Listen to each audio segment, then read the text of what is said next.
Сейчас мы с вами посмотрим Елисейские поля вечером. Начнем с Елисейских полей. Закат солнца и полюбуемся еще закатом солнца над Сеной. В начале XIX века Елисейские поля – это была малоизвестная окраина Парижа, а наиболее богатые парижане жили тогда на площади Вагезов, недалеко от площади Бастилии. Однако после революции 1848 года зажиточные семьи стараются уехать подальше от Бастилии, переезжают сюда, на запад. В начале XX века здесь основал свой дом высокой моды знаменитый кутюрье Поль Пуаре, и вскоре за ним потянулись и Шанель, и Диор, и Герлен, и Эрмес, Луи Виттон. Тогда же, в начале XX века, на Елисейских полях открывают ресторан Фуке. Елисейские поля – это магазины, дорогие кафе, это туристы. Шанзелизе для туристов – это настоящий магнит. В день здесь бывает до 300 тысяч человек, из них только 5% парижан. На Елисейских полях, на самой туристической улице Парижа, проживает 84 человека по статистике на 2015 год. Да-да, вы не ослышались. 84 человека живет на Елисейских полях.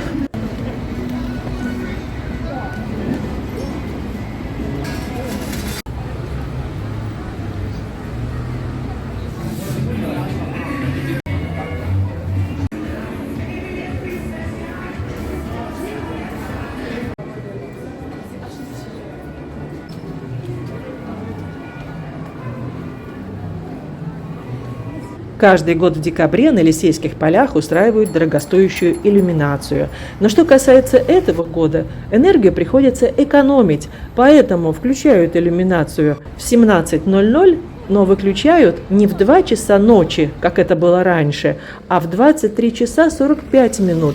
Также в это время выключают и всю цветовую рекламу. Исключение будет сделано только 2 ночи: Рождественская ночь с 24 на 25 декабря и Новогодняя ночь с 31 декабря на 1 января. И последний день, когда будет работать иллюминация на Елисейских полях, это 2 января.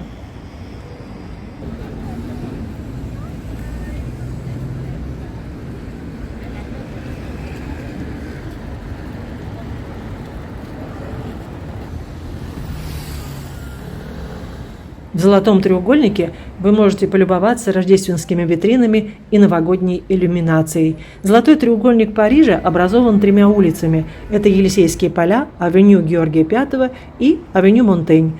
На 12 гектарах расположилось огромное количество дорогих бутиков, хороших ресторанов, гостиниц, паласов и офисы престижных фирм. Более-менее постоянно здесь проживает около 5000 человек.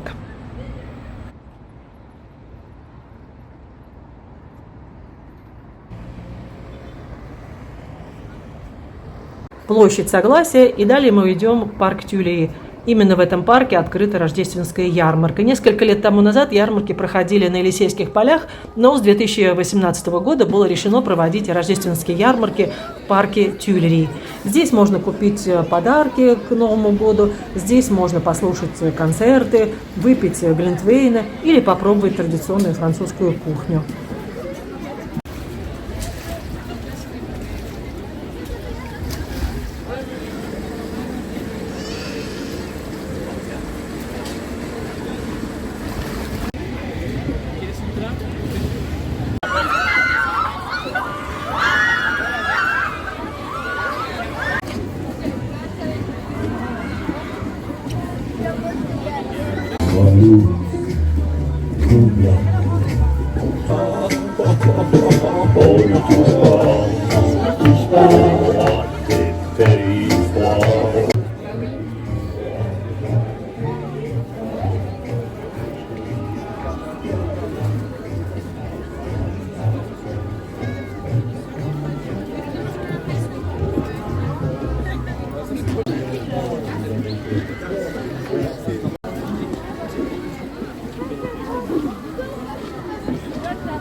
Та же самая ярмарка в парке Тюильри, только в 2 часа дня. Атмосфера несколько иная, чем вечером.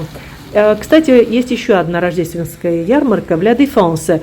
И об этой ярмарке я снимала видео в прошлом году. Так что, если вам интересно, вы можете посмотреть это видео о рождественской ярмарке в Ля Défense по ссылке наверху справа.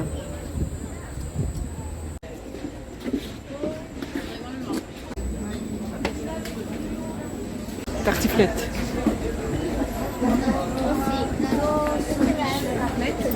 Avec jambon blanc et... Alors, 24 ici, Raclette. François.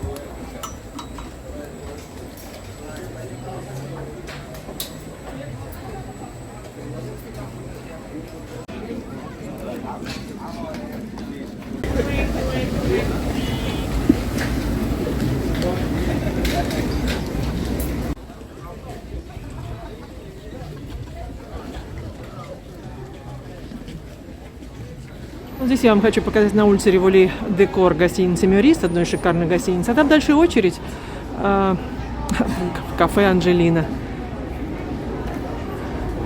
Старинное кафе Парижа. Стоит очередь полкилометра.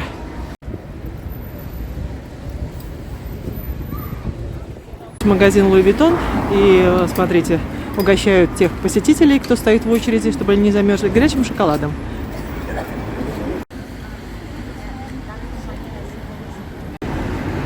Луи Виттон. Ну, давайте посмотрим теперь Вандомскую площадь днем.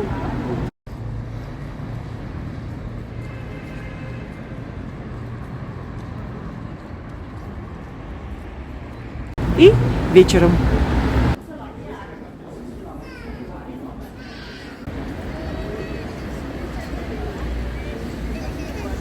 От парка Тюильри рукой подать до Вандомской площади. И давайте тоже посмотрим атмосферу Вандомской площади днем и вечером. Для тех, кто никогда не был в Париже, Вандомская площадь – одна из старинных площадей столицы. Строят ее по приказу короля Солнца, короля Людовика XIV. Это конец 17-го, начало 18 века. Когда-то в этих особняках старинных проживала богатая публика, аристократическая в основном. Сейчас здесь никто не живет. Сейчас в этих особняках находятся офисы ювелирных компаний, ювелирные магазины, гостиница «Риц», и в одном из особняков работает Министерство юстиции.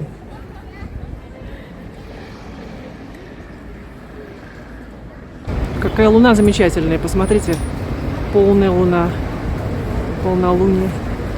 Небольшое шале, где можно продегустировать горячее вино, ваншо или глинтвейн, гостиница «Риц».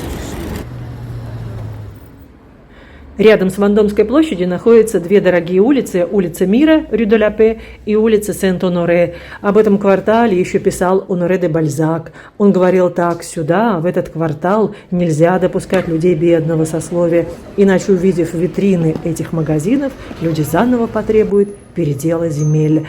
Со времен Бальзака мало что изменилось. По-прежнему это один из самых дорогих кварталов Парижа.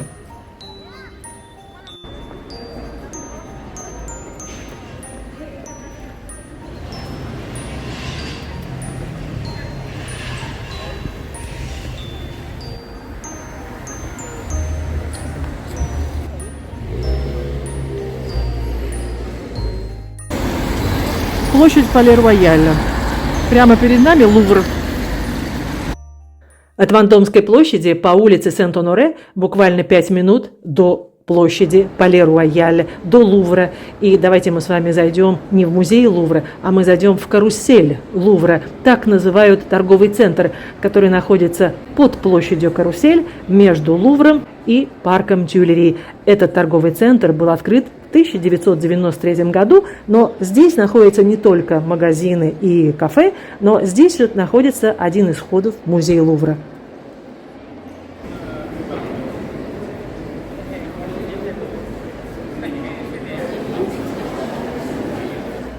На востоке Парижа находится старинная площадь Вагезов, которая славится своими художественными галереями. А совсем недалеко от этой площади знаменитый торговый центр, который называют базар Отель-де-Виль. Слово Отель-де-Виль означает ратуша. Давайте пройдем на площадь ратуши и посмотрим, какое рождественское украшение в этом году на этой площади. Но мне кажется, что в декабре 2020 года декор был намного интереснее.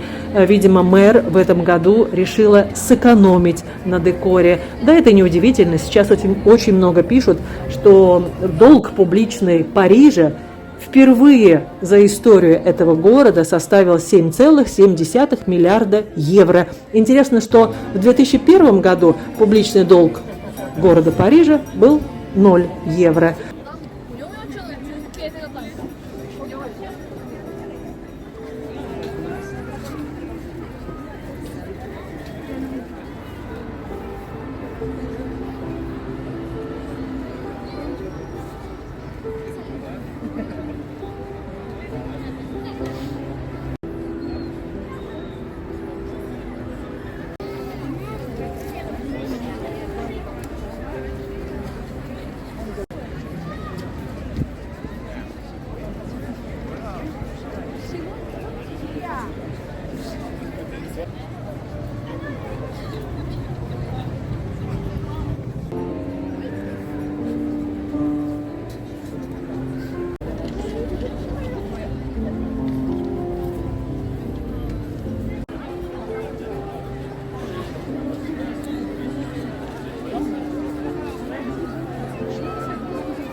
И еще одно новшество этого года. В Париже открытые террасы кафе больше не отапливают.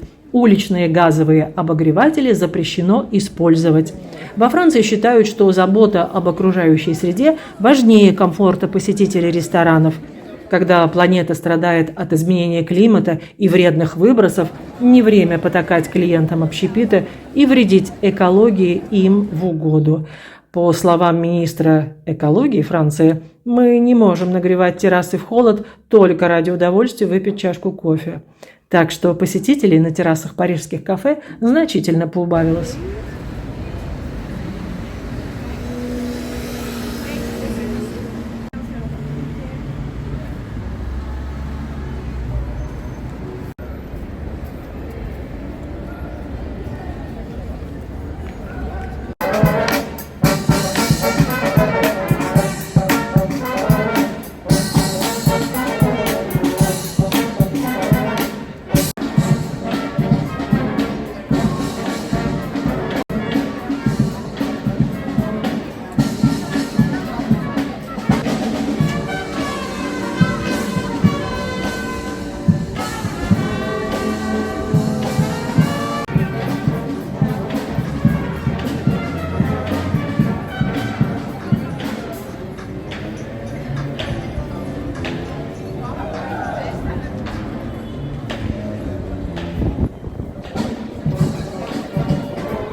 Но закончим мы нашу прогулку вот в этих пассажах, о которых я вам уже рассказывала, и которые необыкновенно хороши в это время года. Спасибо вам, что вы подписались на мой канал, что вы смотрите мои видео. Спасибо всем за доброжелательные комментарии. И, как всегда, до новых встреч на канале о Франции не только. Пока!